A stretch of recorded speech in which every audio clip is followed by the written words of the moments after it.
Salve galera, tudo bem com vocês? Aqui estou de novo, parece que estou retomando aí a capacidade de fazer vídeos, né? Que bom, isso é muito bom. Cara, eu não quero ser arquiteto de obra pronta, né? Eu não quero ser engenheiro de obra pronta, de ponte concluída, mas tem coisas que realmente são muito complicadas, né? Eu estou um pouco atrasado com algumas coisas porque eu tenho acompanhado mais o específico com relação ao que tem acontecido no Brasil. E passou batido a conclamação feita no domingo, o último domingo de março, pelo então presidente da República, para que houvesse um grande jejum do povo, para que houvesse cura no Brasil. Se a ideia passada para o presidente Jair Bolsonaro foi de que poderíamos ser como o povo de Nínive, que após receber a mensagem do profeta Jonas, Jonas é o homem, o profeta que ficou 3 dias no ventre de um grande peixe, até ser vomitado numa ilha, e denunciou as mazelas do povo de uma forma super radical, porque ele não gostava daquele povo, ele queria que aquele povo realmente fosse exterminado, e ele vem e fala assim, olha, daqui a 40 dias Nínive será destruída. Ele fez essa profecia antes do que acontecesse. E o rei e os ninivitas creram na palavra do profeta. E proclamaram um grande jejum. E o primeiro que fez um ato de arrependimento foi o próprio rei. E ele conclamou um jejum onde até os animais, os governantes, os pobres, os ricos, todos teriam que ficar em jejum até que passasse a ira do Deus Jeová. Aí vocês ficam tudo com crise, né? Ai, Deus vingativo, Deus maldoso. Ai, porque Deus, deixa eu arrumar meu cabelo aqui que agora dá até um negócio. Ai, porque Deus, tá vendo Deus? Aí o pessoal que acredita em Thor como Deus, dá um trovão, ai, o Deus Thor está chateado, temos que fazer algum sacrifício.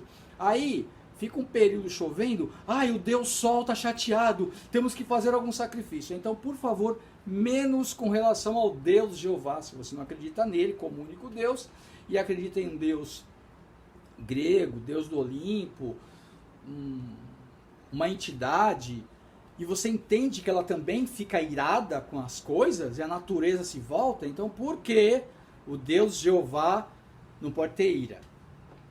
Tecnicamente eu acredito que não, mas você precisa parar para pensar, repensar os valores quando pensa, não, porque Deus, tá vendo Deus, o Deus da Bíblia, ele mata, queima, chuta.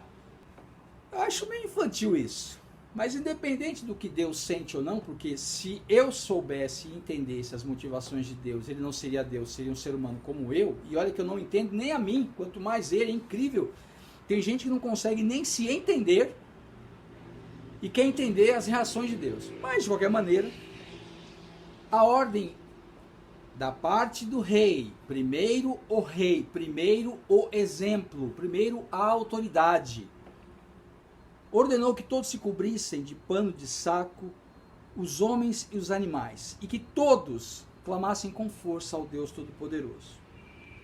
E a conclusão é, talvez Deus se arrependa e abandone a sua ira e não sejamos destruídos. O versículo 10 lá do Jonas 3 diz assim, tendo em vista o que eles fizeram e como abandonaram os seus maus caminhos, Deus se arrependeu e não os destruiu como tinha ameaçado. Correu na semana passada alguns vídeos dizendo que essa semana agora, né, estou fazendo esse vídeo aqui no dia 30 de março de 2021, Deus traria um juízo sobre a terra. Eu confesso para vocês que em alguns momentos eu fiquei pensando nessa coisa de forma global, né? Poxa, será que Deus está pesando a mão? Mas em contrapartida, eu também comecei a lembrar que quando Deus, Criador dos céus e da terra, olha para a terra, para a nossa insignificante vidinha, que o universo é uma coisa gigantesca, ele olha para o sacrifício de Jesus e lembra da misericórdia. Então essa destruição por conta de algo que Deus resolveu fazer contra o povinho aqui da terra, que está lutando desesperadamente contra uma pandemia, nada tem a ver com juízo. E foi conclamado em alguns vídeos um período de oração e de jejum para que a ira de Deus passasse. Conclusão, a pandemia continua aí, o brasileiro continua tratando a coisa como um nada, e muitas pessoas estão assim, aliás, não é o brasileiro, né? Alguns brasileiros estão fazendo isso. Eu tenho me cuidado, minha esposa tem se cuidado, a minha família tem se cuidado. Meu pai faleceu por causa dessa coisa. Então nós não estamos brincando de fazer festa, aglomerar em estádio de futebol e em show. A gente está quietinho em casa, porque eu estou entendendo que o momento é para ficar quietinho e recluso. Mas aí, como que pode uma pessoa conclamar um jejum se o povo que conclama o jejum se esquece de algumas coisas muito práticas que Deus mesmo cita através do profeta Isaías, no capítulo 58, que eu vou ler. Clamem com uma voz como de trombeta, denuncie claramente o meu povo e sua maldade. Não é para denunciar os caras que não têm vínculo com religião. O texto é claro. Denuncie claramente ao meu povo a sua maldade, aos descendentes de Jacó os seus pecados. Porque eles pretendem dar uma aparência de piedade, de religiosidade. Vamos aqui agora orar pelo nosso presidente, vamos agora orar por tal coisa, vamos agora, eu convoco o povo de Deus, vamos nos reunir, nada a fechar as nossas igrejas. Vêm todos os dias ao templo e que os vê, parece que estão deleitados ao ver a leitura das minhas leis, como se quisessem sinceramente obedecer-lhes, como se não desprezassem de forma alguma os mandamentos do seu Deus. Julgar-se-ia até que estão ansiosos por cumprir corretamente os preceitos da justiça, e até parecer ter vontade de se aproximar de Deus. Aí o povo clama, jejuamos na tua presença. Acho que o povo deve ter jejuado na segunda-feira. E como eu falei, né, eu peguei a notícia ontem só, perdi, gente. Mas aí continua, jejuamos na tua presença, dizem, por que é que não ficasse impressionado com isso? Deus não se impressiona porque Ele conhece o coração das pessoas. Por que você não reparou nos nossos sacrifícios? Por que você não quis ouvir as nossas orações? Aí a resposta vem. A razão está com que, no dia do vosso jejum, correm atrás dos vossos próprios interesses, desejos e negócios, e continuam também a oprimir os vossos trabalhadores. Atenção, galera das empresas religiosas. Não fica conclamando jejum com o povo, esquecendo de fazer o básico. Oprimindo os vossos trabalhadores. É que jejuais entre rixas e contendas, disputando entre vós, guerreando brutalmente uns contra os outros. Essa espécie de jejum não tem que ser feito, não tem nada a ver comigo. É a isso que vocês chamam de jejum? Não. Sentem-se, por favor. A espécie de jejum que eu quero, que Deus, Criador dos céus e da terra, quer, é esta: libertem os que foram presos injustamente e também o jugo que transportam. Libertem os oprimidos e quebrem toda espécie de opressão. Quero que partilhem a vossa comida com os que têm fome e que sejam hospitaleiros para com os que vivem desprotegidos, pobres e desamparados. Que deem roupa aos que têm frio e que não se escondam daqueles que estão sendo até vós familiares e precisam da vossa ajuda.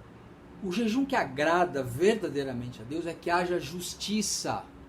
E isso não tem acontecido, principalmente entre o povo que se chama povo de Deus, que hoje é uma igreja totalmente fragilizada dentro dos seus próprios interesses. A gente tem insistido tanto com isso, e num momento como esse, onde a igreja podia estar explodindo de atitudes de amor, prefere se fechar dentro dela mesma, se enclausurar dentro dela e clamar a Deus pelo fim da pandemia, mas não olhar para a pessoa que também está sofrendo por causa da pandemia. Não olhar para o lado, para o próximo, para o pobre, para o mendigo, para o miserável, nem para o familiar. Ah, aquele meu familiar não acredita em Deus, eu não vou ajudá-lo. Ai, que preguiça, meu Deus. Então, a próxima convocação que tiver de jejum, que essa convocação venha com dois sinais. Primeiro sinal, um arrependimento genuíno de quem o convoca, algo que não tem acontecido nesses últimos anos. Segundo sinal, que isso mova as pessoas que se dizem amar a Deus a fazer algo pelo próximo. E quanto às profecias que correram na internet, eu não vou falar nada, não conheço as pessoas, não posso julgá-las, não posso falar elas são ou não são de Deus, não posso falar nada disso. É que aquilo, se você sai falando muita coisa e não acontece, você tem que se retratar com Deus primeiro. Porque a internet já está aí para tirar seu casco. A internet já existe para tirar o seu casco. Não tem jeito. Porque até essa frase, Deus me disse, tem que ser dita com extremo temor. Porque Deus me disse não pode ser usado de forma leviana e irresponsável, como muita gente tem feito. E aqui eu estou buscando o equilíbrio. A única ressalva é, se você acha que Deus fala tudo para você primeiro, tome cuidado. Pode não ser o Deus criador dos céus e da terra que enviou Jesus Cristo para morrer na cruz por nós e que depois enviou o seu Espírito. Pode ser um outro Deus. Mas quem sou eu para julgar?